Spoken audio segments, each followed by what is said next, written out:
Hi ആൾ, അസ്സലാമു അലൈക്കും. നമുക്കൊരു ഈസി മട്ടൻ കറിയുടെ റെസിപ്പി നോക്കിയാലോ? ആദ്യമായിട്ട് ഞാനിവിടെ 1/2 കിലോ മട്ടനാണ് കഴുകി വൃത്തിയാക്കി എടുത്തിട്ടുള്ളത്. ഇനിയിപ്പോൾ എന്താ പറയാൻ, എല്ലാവരും എപ്പോഴും ചെയ്യുന്ന പോലെ ഒരു കുക്കർ എടുത്ത് അടുപ്പത്ത് വയ്ക്കുക. ഇതിലേക്ക് 2 ടേബിൾ സ്പൂൺ വെളിച്ചെണ്ണ ഒഴിച്ചു കൊടുക്കുക.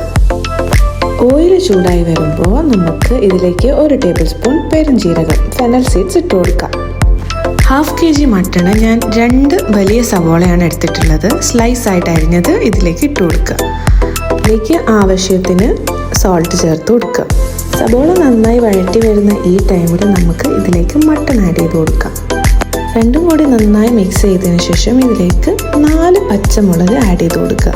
എൻ്റെ കയ്യിൽ നല്ല എരിവുള്ള പച്ചമുളകാണ്, അതുകൊണ്ടാണ് ഞാൻ 4 ആക്കിയത്. ഇതിലേക്ക് 1 ടേബിൾ സ്പൂൺ ഇഞ്ചിയും 2 ടേബിൾ സ്പൂൺ വെളുത്തുള്ളിയും ചേർത്ത് കൊടുക്കുക.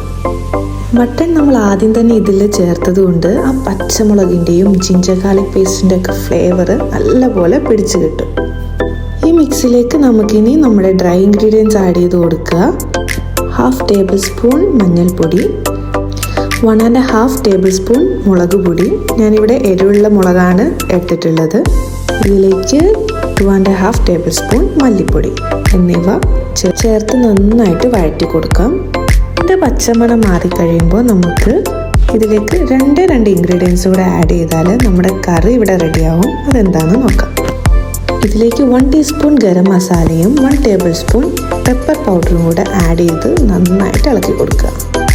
ഈ ടൈമിൽ പാകത്തിന് ഉപ്പ് ആഡ് ചെയ്ത് കൊടുത്ത് മിക്സ്. ഇതിലേക്ക് കുനുകുനാ അരിഞ്ഞ 1 തക്കാളി നമുക്ക് ചേർത്ത് കൊടുക്കാം. നന്നായി ഇളക്കിയതിന് ശേഷം തക്കാളി ഒന്നുടഞ്ഞു എന്ന് തോന്നിക്കഴിയുമ്പോൾ നമുക്ക് കുറച്ച് ചൂടുവെള്ളം ഇതിലേക്ക് ഒഴിച്ചു കൊടുത്തിട്ടൊന്ന് തിളപ്പിക്കാം. നമ്മുടെ വീഡിയോസൊക്കെ ഇഷ്ടാവുന്നുണ്ടോ? ഇഷ്ടാവുകയാണെങ്കിൽ സബ്സ്ക്രൈബ് കൂടി ഒന്ന് ചെയ്തേക്കണേ. നിങ്ങളുടെ അഭിപ്രായങ്ങളൊക്കെ ഞങ്ങളെ അറിയിക്കാൻ വേണം.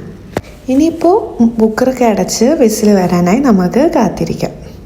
ഞാനിവിടെ ഒരു ലോ ഫ്ലെയിമിൽ 20 to 25 മിനിറ്റ്സ് ആണ് കുക്ക് ചെയ്തിട്ടുള്ളത്. കുറച്ച് നേരം കഴിഞ്ഞ് ഓപ്പണാക്കി നോക്കിയപ്പം മട്ടണൊക്കെ വെൽ കുക്ക്ഡ് ആയിട്ടുണ്ടായിരുന്നു. ഇതിലേക്ക് നമുക്ക് കുഞ്ഞു അരിഞ്ഞ മല്ലിയിലയൊക്കെ ആഡ് ചെയ്ത് നന്നായി തിളപ്പിച്ച് കൊടുക്കാം.